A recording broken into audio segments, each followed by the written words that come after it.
جناب ڈاکٹر جمیل جالوی، جناب مشتاق یوسف صاحب، شفیع عقیل، جناب امیر امام صاحب، خواتین و حضرات،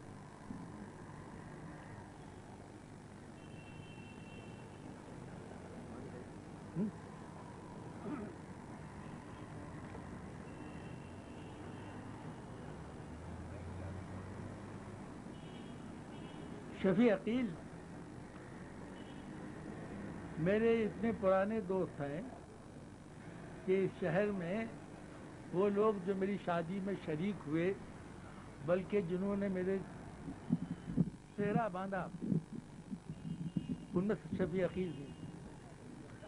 اور شفیع عقیل ارے یار اس پر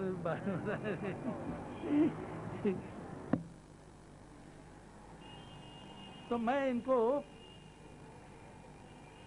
کم و بیش 50 سال سے جانتا ہوں، ہر دور میں ہر روپ میں دیکھا.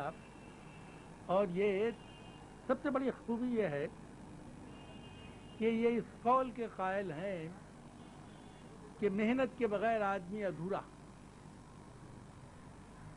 مانند شجر بے برگ و ثمر.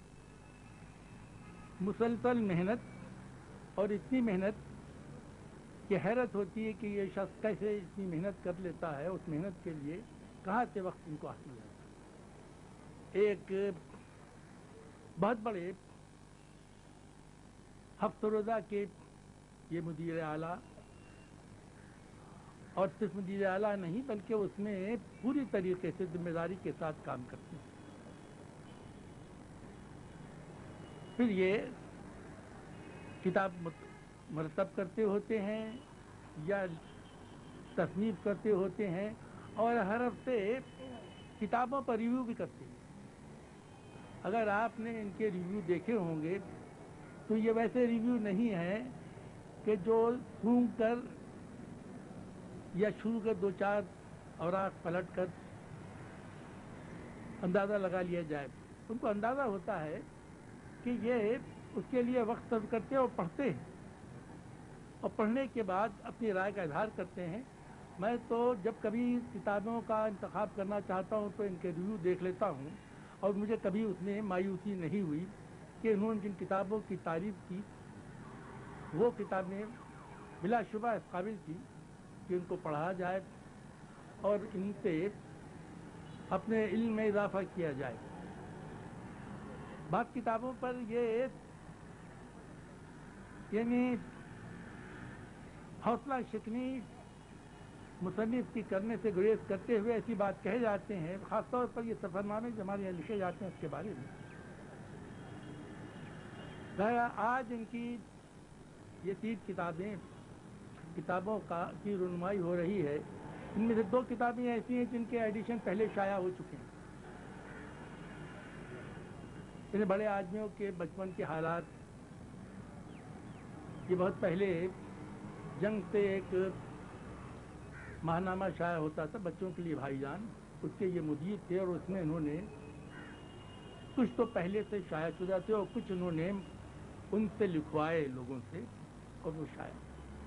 دوسری پنجابی لوک کہانیاں ہیں، یہ ایک بڑی. لیکن سب سے بڑا کام جو یہ کیا ہے، جو اس دفعہ آیا ہمارے سامنے، وہ مجید لاہوری کے کالم حرف و حکایت کا انتخاب ہے. حرف و حکایت کو اگر آپ مطالعہ کریں گے تو اندازہ ہوتا ہے اس سے یہ نہیں کہ تاریخ کے بہت سے اس ملک کی تاریخ کے بہت سے ماخذ اس سے ملتے ہیں، بلکہ بہت سی ایسی باتوں کا سراغ ملتا ہے. اس لیے کہ مجید لاہوری خالص عوامی آدمی تھے. انہوں نے جو لب و لہجہ، جو زبان اور جو اسلوب اختیار کیا ہے